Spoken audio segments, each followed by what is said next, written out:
नमस्कार. माझे पूर्ण नाव अंजली मुरारी धुळीदार.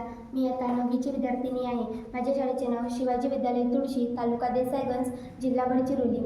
विकसित भारत 2047 या उपक्रमाअंतर्गत माझ्या टीमने एक मॉडेल तयार केलेले आहे. त्याचे नाव आहे टाकाऊपासून टिकाऊ. शेतीमध्ये तयार झालेल्या टाकाऊ घटकापासून पत्रावळ व वाटी तयार करणे.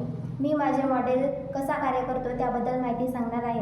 आज मोठ्या प्रमाणात शेतकरी गहू, मका, भुईमूग यांचे उत्पादन घेतो, परंतु तेवढ्याच प्रमाणामध्ये टाकाऊ घटक तयार होतात. शेतकरी या टाकाऊ घटकाला जाळतात, त्यामुळे अनेक वायू प्रदूषण होतं. जर शेतकऱ्यांनी योग्य ती विल्हेवाट लावली तर किंवा त्यापासून मानवासाठी उपयोगी वस्तू बनवल्या तर वायू प्रदूषण होणार नाही आणि वायू प्रदूषणाला आळा घातला जाऊ शकतो.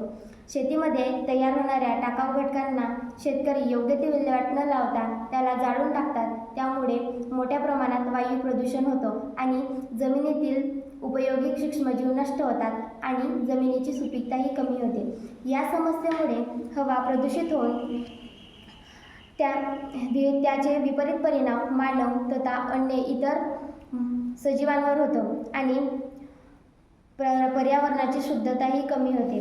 शेतीमधील टाकाऊ पदार्थामुळे वायू प्रदूषण होते. ही समस्या केवळ गावा किंवा समाजापुरतीच नाही, तर ही समस्या जागतिक पातळीवरची समस्या ठरली आहे. वायू प्रदूषणामुळे पर्यावरणाचा ऱ्हास होतो आणि जागतिक तापमान वाढतो. शेतीमधील टाकाऊ पदार्थाच्या ज्वलनाने अनेक विषारी वायू हवेमध्ये सोडले जातात आणि त्याच्या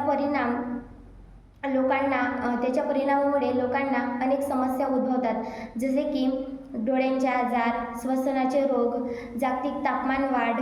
त्याचप्रमाणे इतर सजीव प्राण्यांवर त्यांचा विपरीत परिणाम होतो. वनस्पतीची वाढ, प्रकाश संश्लेषण प्रक्रिया व इतर विपरीत परिणाम यामुळे पाहायला मिळतात. आजच्या युगात शेतकरी खूप मोठ्या प्रमाणात मक्याचे उत्पादन करतात. मक्याचे पीक काढल्यानंतर उरलेल्या घटकाला ते जाळतात, त्यामुळे वायू प्रदूषण होतं. जर त्यापासून आपण खरडे, पत्रावळ, वाट्या तयार केल्या तर कोणत्याही प्रकारचा वायू प्रदूषण होणार नाही. सध्याच्या काळात तर सार्वजनिक मेजवानीकरिता लोक प्लास्टिकची वाटं, ग्लास आणि पत्रावळ यांचा उपयोग करतात.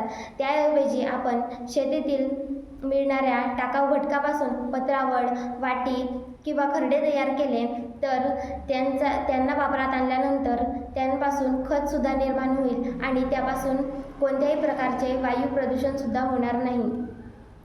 साधारणपणे मक्याच्या पानापासून जेवणाची प्लेट, वाट्या हे तयार केले जाऊ शकतात. बीज काढल्यानंतर उरलेल्या भागापासून खरडे किंवा प्लायवूड तयार केले जाऊ शकतात. धन्यवाद.